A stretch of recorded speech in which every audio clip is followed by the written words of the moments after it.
Perkenalkan, saya Fatimah Tias, NIM 2415218. Perkenalkan, nama saya Erika Dwi Sanjaya, NIM 204152232. Assalamualaikum warahmatullahi wabarakatuh. Kami di sini akan menjelaskan materi tentang hak cipta dan hak paten, serta contoh-contoh dalam pengaplikasiannya untuk mendapatkan hak paten dan hak cipta. Selamat mendengarkan dan menyaksikan. Hak paten atau hak eksklusif merupakan hak kepemilikan yang diberikan pemerintah bagi individu atas hasil karyanya dalam bidang teknologi selama waktu tertentu. Dengan kata lain, hak paten merupakan hak yang mempersembahkan kebebasan kepada seseorang untuk menjalankan sendiri penemuannya. Dalam menjalankan kebebasan untuk menjalankan penemuannya, kebebasan juga sudah dilengkapi dengan perlindungan hukum terhadap kemungkinan terjadinya peniruan oleh pihak-pihak tertentu.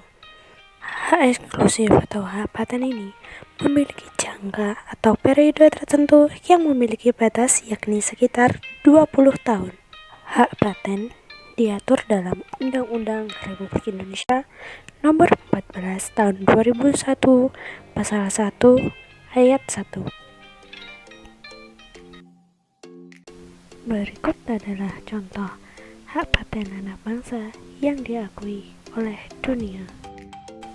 Seorang mantan Presiden Republik Indonesia yang di luar negeri dikenal dengan julukan Mr. Crack karena berhasil menemukan sebuah formula untuk menghitung angka keretakan pesawat dengan baik, bahkan hingga atom-atomnya. Penemuan ini tentu saja memberikan manfaat yang sangat banyak, tidak hanya menjaga keselamatan dalam penerbangan, namun juga bisa menghemat biaya perawatan yang harus dilakukan oleh perusahaan. Yang kedua yaitu konstruksi cakar ayam oleh Profesor Dr. Sujidatmo. Penemuan hebat yang saat ini sudah diakui dan mendapatkan paten dari 40 negara tersebut bermula ketika beliau ingin mendirikan sebuah menara listrik di daerah Ancol. Teknik cakar ayam ini dilakukan dengan cara menghubungkan pelat beton dengan pipa sebagai pondasi menara yang dibuat bersatu sehingga pondasi bisa menempel kuat pada tanah yang lunak tersebut. Yang ketiga adalah alat pemindai SCVT oleh Warsito.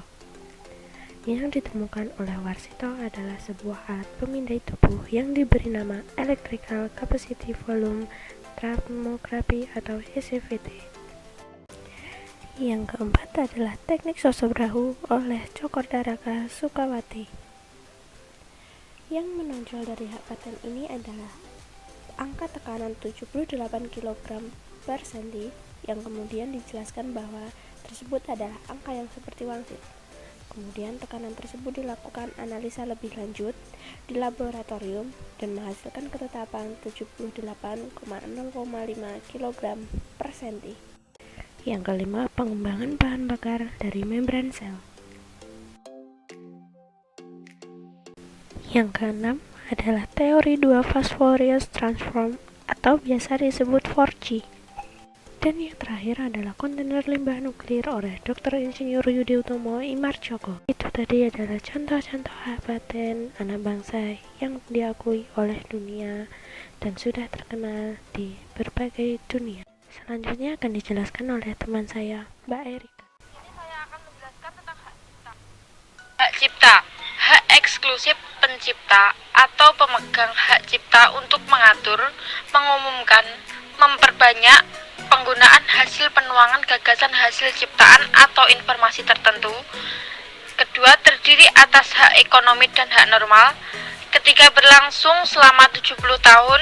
Keempat, diatur dalam UU nomor 19 tahun 2002 tentang hak cipta. Definisi hak cipta dijabarkan pada pasal 1 ayat 1 Undang-Undang nomor 28 tahun 2004 tentang hak cipta, UU Hak Cipta, yang menyebutkan bahwa hak cipta adalah hak eksklusif pencipta yang timbul secara otomatis berdasarkan prinsip deklarasi deklaratif setelah suatu ciptaan diwujudkan dalam bentuk nyata tanpa mengurangi pembatasan sesuai dengan ketentuan peraturan perundang-undangan. Hak cipta, ciptaan yang dilindungi dan masa berlaku perlindungan. Hak ciptaan tentang hak cipta seumur hidup ditambah 70 tahun. Pertama, terdiri atas buku, pamflet, dan semua hasil karya tulis lainnya. Kedua, ceramah, kuliah, pidato, dan ciptaan jenis lainnya. Ketiga, alat peraga yang dibuat untuk kepentingan pendidikan dan ilmu pengetahuan. Keempat, lagu atau musik dengan atau tanpa teks. Kelima, drama musikal, tari, koreografi, pewayangan, dan pantomim. Keenam, karya seni rupa dalam segala bentuk seperti lukisan, gambar, ukiran, kaligrafi, seni pahat, patung, atau kolase. Ketujuh, karya arsitektur. Kedelapan, peta. Kesembilan, karya seni batik atau seni motif lain. Ciptaan dengan hak cipta selama 50 tahun. 1. Karya fotografi. 2. Potret. 3. Karya sinematografi. Keempat, permainan video. Kelima, program komputer. Keenam, perwajahan karya tulis. Ketujuh, terjemahan tafsir saduran bunga rampai, basis data, adaptasi aransemen, modifikasi, dan karya lain dari hasil transformasi. Kedelapan, terjemahan, adaptasi aransemen, transformasi atau modifikasi ekspresi budaya tradisional. Ke-9, kompilasi ciptaan atau data baik dalam format yang dapat dibaca dengan program komputer atau media lainnya. Ke-10, kompilasi ekspresi budaya tradisional. Ciptaan dengan hak cipta selama 25 tahun, yakni seni rupa terapan yang berupa keramik, anyaman yang bisa kita gunakan di kehidupan. Hak cipta tanpa batas waktu, yakni budaya Nusantara atau budaya tradisional. Gambaran untuk mendeskripsikan barang yang digunakan untuk pengajuan hak paten dan hak cipta. Orang dulu, jika ingin memakan coklat harus susah memetik buah coklat, mengeringkan, dan mengolahnya agar menjadi coklat yang siap makan. Di samping itu, jika ingin memakan kacang mete harus mengambil dari buah jambu mete di bijinya yang harus dikupas dan dijemur lalu digoreng atau diolah dipanggang. Maka dari itu, Silver Queen berinovasi agar coklat dan kacang mete ini bisa dimakan dalam waktu yang bersamaan dan jadi satu hidangan atau camilan yang lezat. Maka dari itu, Silver Queen menghadirkan coklat dengan topping kacang mete. Kedua, jenis produk dari Silver Queen ini adalah makanan ringan, diluncurkan pada tahun 1950 di bawah naungan PT Petra Food. Terima kasih penjelasan dari saya. Selanjutnya akan disampaikan oleh Mbak Fatimah. Contoh gambaran untuk mendeskripsikan barang yang digunakan untuk pengajuan hak paten dan hak cipta. Yang kedua yaitu inovasi rak buku yang hemat tempat. Rak buku identik dengan rak yang besar dan memakan tempat. Rak buku dibuat dari kayu yang berat dan selalu tidak dapat dipindah-pindah tempatnya, karena saat ingin dipindah selalu membutuhkan banyak orang untuk memindahnya.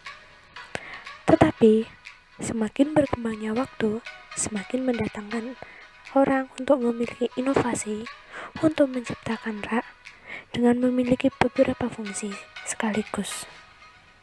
Rak ini dapat ditekuk, dapat digeser dengan satu orang saja tanpa memerlukan banyak orang. Rak ini memiliki fungsi yaitu dapat menyimpan buku dan dapat dijadikan tempat duduk untuk santai sembari membaca buku. Rak buku ini juga fleksibel, dapat ditekuk, tidak memakan tempat dan dapat menyimpan buku. Pada rak buku ini dilengkapi dengan lampu yang dapat digunakan untuk penerangan saat kita sedang membaca. Dari penjelasan tersebut, deskripsi tersebut karena memiliki inovasi dan beda dari yang lain, maka rak buku tersebut dapat diajukan sebagai hak cipta dan hak paten sesuai dengan syarat-syarat yang ditentukan untuk mengajukan hak paten dan hak cipta. Itu tadi yang dapat kami sampaikan tentang hak cipta dan hak paten. Apabila ada kurang lebihnya, kami mohon maaf yang sebesar-besarnya. Wassalamualaikum warahmatullahi wabarakatuh.